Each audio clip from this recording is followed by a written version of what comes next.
Okay, I'll just show you how to play music from your mobile through the Bluetooth audio system in this 2016 Mercedes Benz GLE. So from any screen, first of all, we go to music. That's the track that's playing there.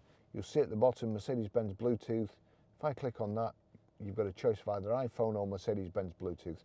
That means with a tick next to it, anything that's playing from here, I'm going to turn it down, anything that's playing on your mobile, if you have this set up correctly, the sound will come through the speakers.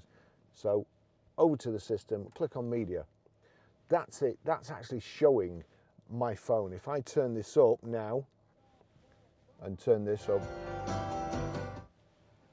that's it playing. I'm going to turn it down because the thing is, if it doesn't come onto your mobile straight away, if you click media, you'll see there at the top that's gone to all the different things you can have: media interface 1, memory card, disk. So if it's on any of those, like so, click on disk.